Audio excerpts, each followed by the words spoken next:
បាទសួស្តីអ្នកទាំងអស់គ្នាវិលជួបគ្នាម្ដងទៀតហើយបាទហើយក្នុងវីដេអូនេះដែរខ្ញុំនឹងមកបង្ហាញអ្នកទាំងអស់គ្នាពីរបៀបចូលទៅបង្កើត domain user account បាទអញ្ចឹងការបង្កើត domain user account ហ្នឹងគឺយើងបង្កើតវានៅលើ domain controller បាទអញ្ចឹងតើតើការបង្កើតហ្នឹងតតែ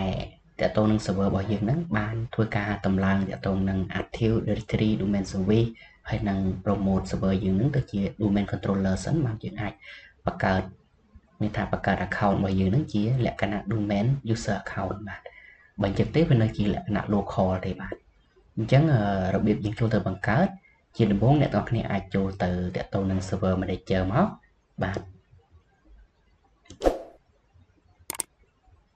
អញ្ចឹងកន្លែងនេះយើងចូលទៅកន្លែង server manager មកបាទហើយបន្ទាប់មកយើងចូលទៅ tool បាទអញ្ចឹងកន្លែងនេះយើងជ្រើសរើសយកកន្លែង Active Directory User and Computer បាទកន្លែងនេះខ្ញុំផ្ទាំងឲ្យធំតិចមកបន្ទាប់មកវានឹងបង្ហាញតាក់ទងនឹង domain ដែលយើងបានបង្កើតបាទអញ្ចឹង domain ដែលខ្ញុំបានបង្កើតគឺនេះ so.edu.kh បាទអញ្ចឹងខ្ញុំចុចទៅលើសញ្ញាព្រួយនេះមកបាទនេះគឺជា domain របស់យើងបាទអញ្ចឹង domain របស់យើងគឺវាធ្វើការផ្ទុកហើយនឹងធ្វើការគ្រប់គ្រងទៅលើ user ហើយនឹង computer គឺទៅតាមព្រំដែនកំណត់របស់វាបាទអូខេអញ្ចឹងកន្លែងនេះដើម្បីយើងចូលទៅបង្កើត user បានយើងអាចចូលមកកន្លែង user របស់យើងនេះមកអូខេអញ្ចឹងកន្លែងនេះយើងអាច right click លើវាទៅមកខាងស្ដាំបាទហើយកន្លែងនេះយើងយកពាក្យ new ដើម្បីធ្វើការបង្កើត user បាទតមកកន្លែងនេះយើងយកពាក្យ user ទៅនេះមក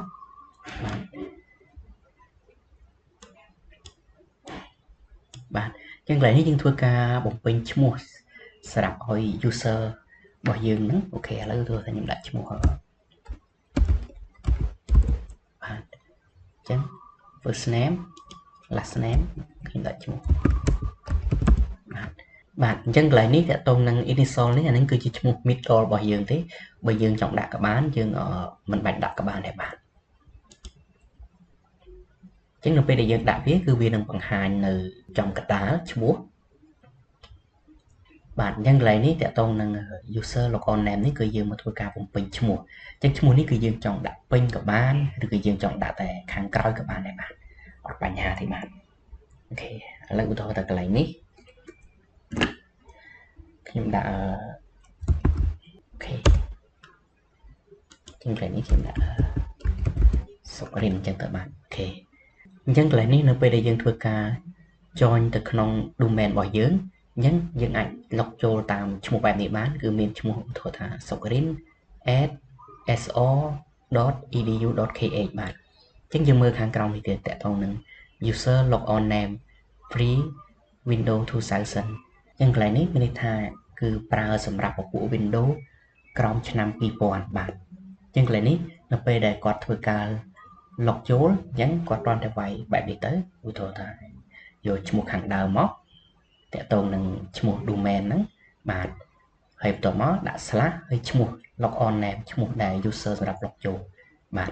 អញ្ចឹងបន្ទាប់មកកន្លែងនេះយើងធ្វើការចុចនេះទៀតមកបាទអញ្ចឹងកន្លែងនេះយើងធ្វើការបំពេញ password បាទអញ្ចឹងមុននឹងធ្វើការបំពេញយើងមើលកន្លែងនេះទីសិនតកតងនឹងការកន្លែង plot text នេះអញ្ចឹងយើងមើលកន្លែងនេះតកតងនឹង user must change password at next logon អញ្ចឹងមានន័យថានៅពេលដែល user គាត់ log ចូលមុនដំបូង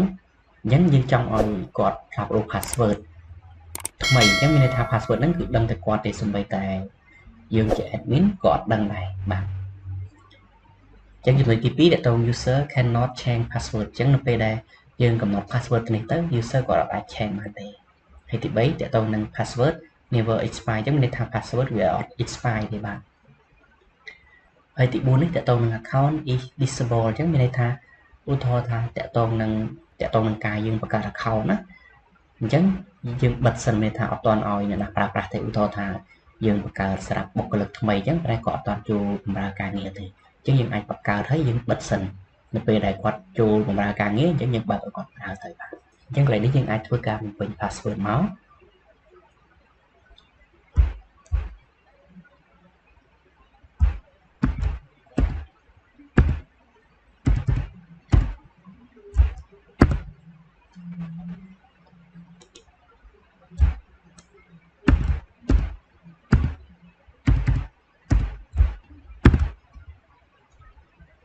បាទបន្ទាប់ពីធ្វើការបំពេញ password ហើយយើងអាច next ទៀតបានបាទអូខេតមកធ្វើការ finish អូខេ